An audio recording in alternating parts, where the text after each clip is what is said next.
ओम साई राम।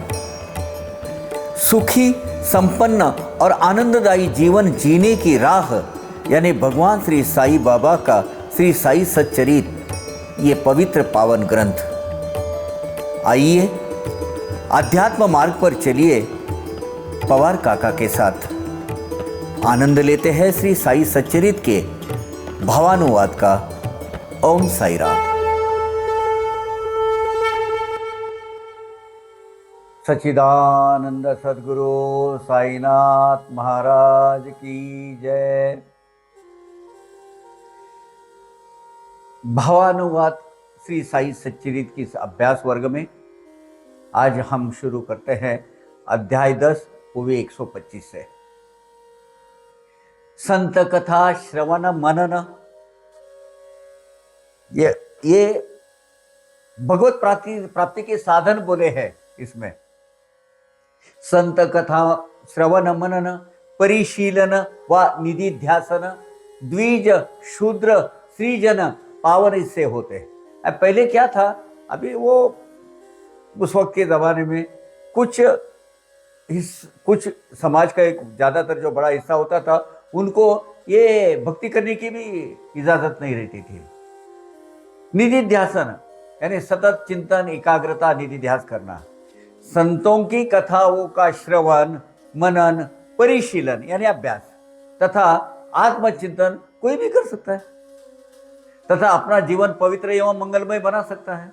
प्रेम हृदय में जिसके नहीं, ऐसा मानव होता ही नहीं। किसी का कहीं तो किसी का कहीं होता अधिष्ठान भिन्न भिन्न। अधिष्ठान यानी वस्ती स्थान, सत्ता या घर रहना। घर किसका न कहीं तो घर रहता ही है।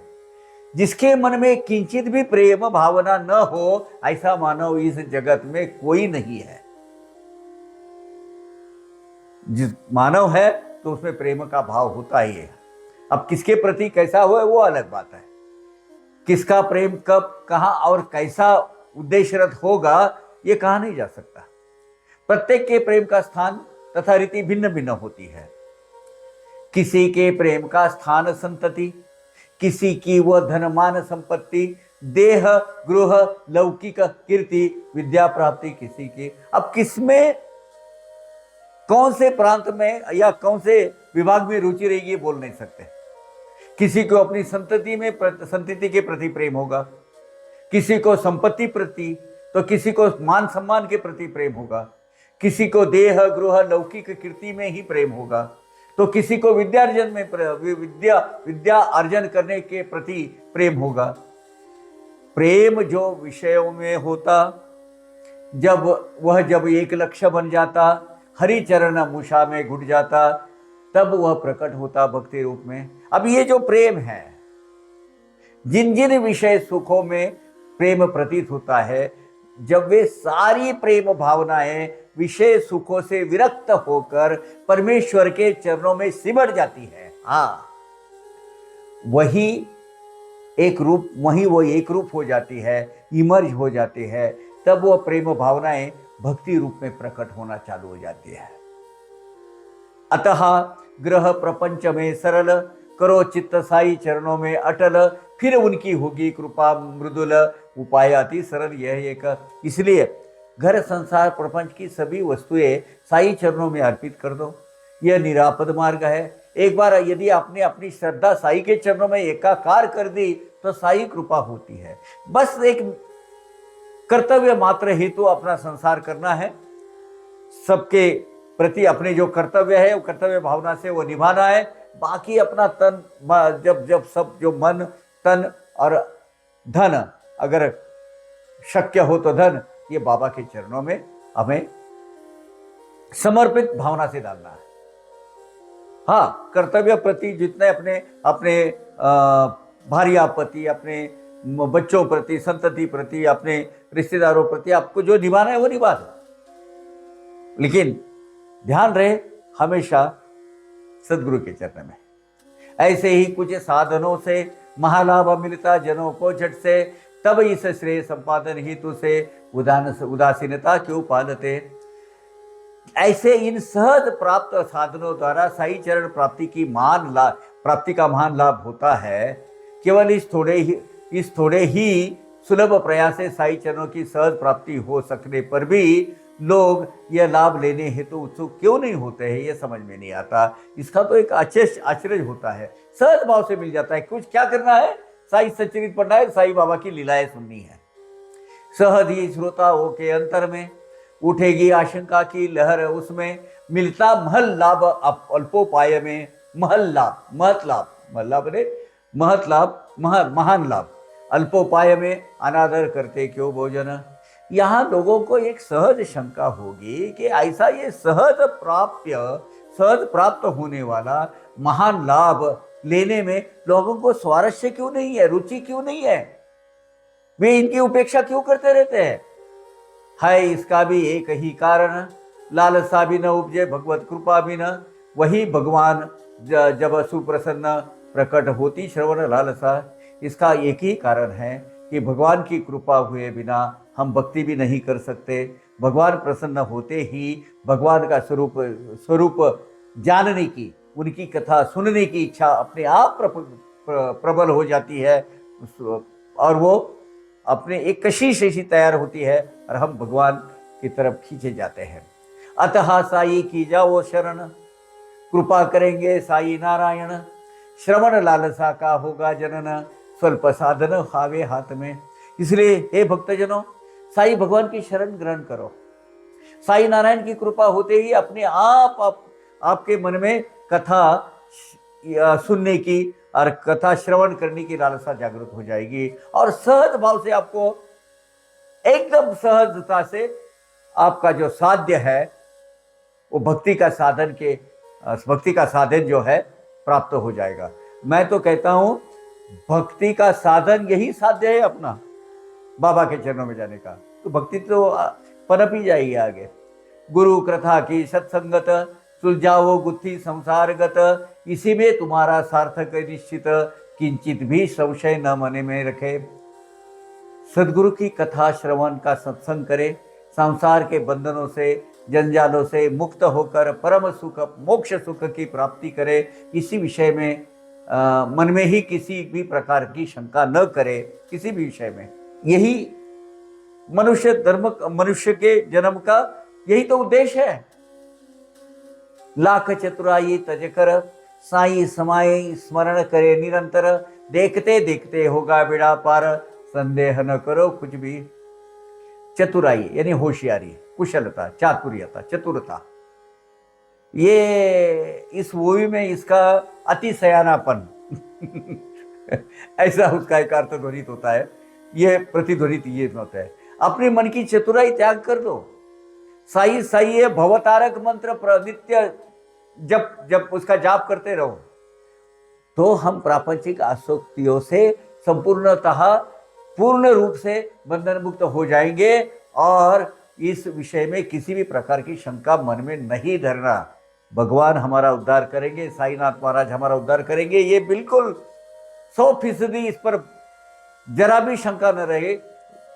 पूरा उसमें जी जान लगाकर बाबा की भक्ति करते रहे। ये नहीं वचन मेरे, गहन है साई सुख मुख, गहन है साई मुख के माने, नहीं व्यर्थ इन्हें तौल ही न करे इनका। ये मैं नहीं बोल रहा हूँ, श्रीमानपत जी कहते हैं ये मैं नहीं बोल रहा हूँ, वरन ये साई मुख की वेदवाणी है, इसे व्यर्थ न समझे, इसकी तुलना करना संभव नहीं है। कुसंग सदा खोटा होता, वह तो महा दुखों का बसेरा, अनजाने में ही कुमार्ग पर लेके जाता, निकल जाता टाल कर सुख को। कुसंगति सर्वथा बहुत खोटी होती है। ये तो महादुखों का सागर है, महादुखों का अंतिम विश्राम स्थान ही समझ लो।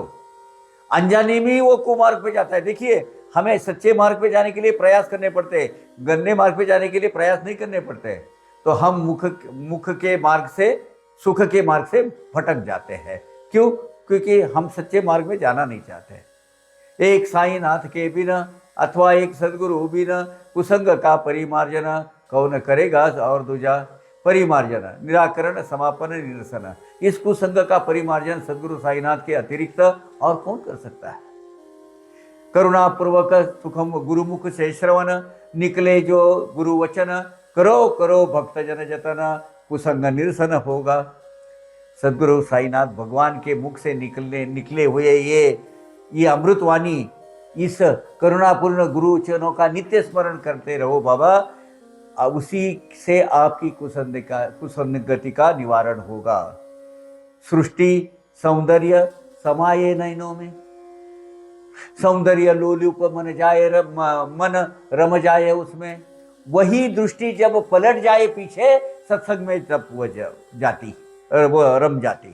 क्या होता है हमारा सृष्टि सौंदर्य समाये नयनों में, ये नयनों के लिए हमारी सौंदर्य, हमारा जो सौंदर्य लोलुप दृष्टि है ना, वो जो जन ये सृष्टि को सम्मोहक माया की सौंदर्य दिखता है, ये दृष्टि को, वो उसमें रममान हो जाता है, उसी के ऊपर आकर्षित हो जाता है, उसी में हमारा मन रम जाता है।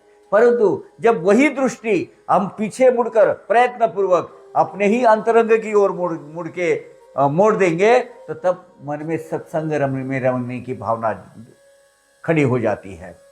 इतना सत्संग का महिमान, समूल नष्ट करे देहाभिमान, अतः सत्संग अतिरिक्त साधन ढूंढते दूसरा नहीं मिलता।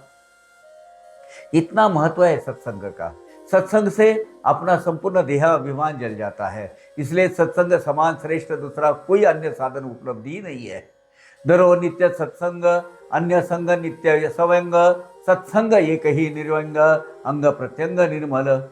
सव्यंग यानी सदोष विकलांग, निर्व्यंग निर्दोष, प्रत्यंग अंग का प्रत्येक भाग यानी प्रत्येक अवयव, भक्तगण और मुमुक्ष ज्ञान। मुमुक्ष यानी उसमें जाने, वो इस मार्ग में चलने की रुचि रखने वाला, नित्य नियम से सत्संग करते रहे। सत्संग के अतिरिक्त अन्य सारे संग दोषपूर्ण तथा हानिकारक ही होते हैं। केवल सत्संग ही शुद्ध सात्विक लाभदायक होता है। सत्संग का कोई प्रकार निर्मल सात्विक तथा लाभदायक ही होता है, कोई भी किसी का प्रकार। सत्संग में जोड़े देहासक्ति, इतनी बलवान उसकी शक्ति, यहाँ एक बार जड़ जाते भक्ति, संसार निर्मुक्ति तुरंत। सत्संग में इतनी शक्ति है कि एक बार सत्संग करना आरंभ करते ही संसार के मोह पाश से तुरंत मुक्ति मिल जाती है तथा देह की आसक्ति भी नष्ट हो जाती है। भाग्य से प्राप्त होते सत्संग, सहज उपदेश यथा सांग, तत्क्षण छूटे कुसंग, रमता निसंग मन वहां। हमारा भाग्योदय होते ही अपने जीवन में सत्संग का प्रवेश हो जाता है, वो योग आ ही जाता है। सत्संग में हमें विस्तृत तथा व्यवस्थित उपदेश मिलता है। प्रपंच में विरक्त होकर सत्संग में ही मन रमने लगता है और उसी क्षण में कुसंगति भी छूट जाती है। ये याद रखना हमेशा जरूरी है। होने परमार्थ में आसक्ति, एक उपाय विषय विरक्ति, न धरते सत्संग की अनुरक्ति, स्वरूप की प्रतीति न होवे।